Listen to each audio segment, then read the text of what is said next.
Good day, I'm Andrea Chisholm and this is your JIS News for Wednesday, January 14. Jamaica's current account deficit for the financial year ending March 2015 could be lower than the projected 8.8% due to falling oil prices. That's according to the co-chairman of the Economic Program Oversight Committee EPOC, Richard Biles, who was speaking at a press conference on Tuesday. It is likely to be in a region of about 6% to 7%. Maybe even a little lower, maybe closer to 5%. It means that the NIR is going to build faster than normal. Because remember, NIR is used to pay for oil. Mr. Baz added that the drop in oil prices would also reduce inflation and slow the accumulation of debt under the Petro-Carib Agreement. He, however, warned that since oil prices were not static, government should proceed with plans to diversify the country's energy mix and build a new energy-efficient power plant to meet demand. Meanwhile, EPOC is expressing confidence that Jamaica will pass the 7th consecutive IMF test for the quarter ending December 2014. As Finance Minister Dr. Peter Phillips indicated recently, EPOC says all quantitative targets and the structural benchmarks for the period were met.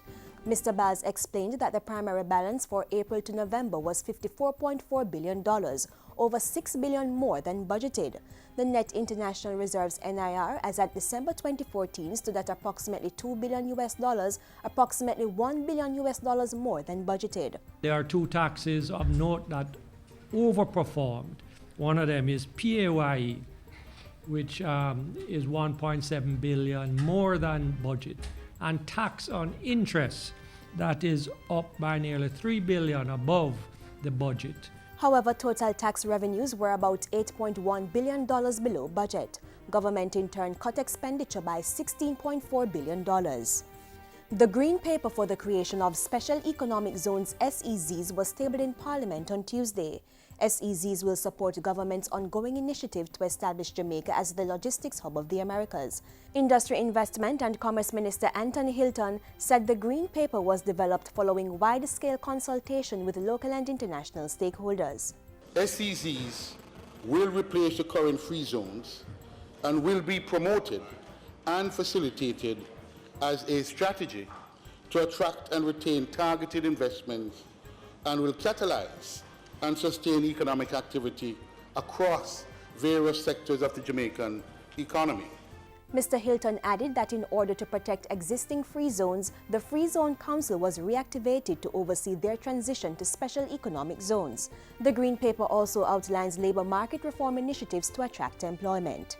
Labor practices, Mr. Speaker, to be adopted in the SEZ'S will entice job seekers to aspire to be a part of new industries that challenge their creative intellect while guaranteeing a world-class quality of life. The Kingston and St. Andrew Corporation, KSAC, says it will continue its drive to approve development applications within 90 days. If your applications are taking longer than what we are saying, do not hesitate to bring that to our attention. We want to track all applications that may be outside of the new standard of 90 days to ensure that we keep raising the bar. The task is to make quality customer service a standard at the KSAC, and that's where we are heading. Mayor Angela Brownberg was speaking at the KSAC's monthly meeting on Tuesday. She said the KSAC's Information Technology Unit would ensure that adequate technical support was in place to speed up processing time and allow clients to track the status of their building applications online. The mayor added that the council now boasts a 95% approval rate. And finally, there was a 10% decline in the number of children reported missing for 2014 when compared to the corresponding period in 2013. The Office of the Children's Registry OCR pointed to data showing that 1,984 children were reported missing in 2014. Of that number, 79% were girls and 21% were boys. The OCR also revealed that 9 out of every 10 children reported missing in 2014 had returned home. 7 of the children reported missing were found dead, representing a 50% reduction when compared to 2013. And that's it for JIS News today. I'm Andrea Chisholm. Thank you for watching.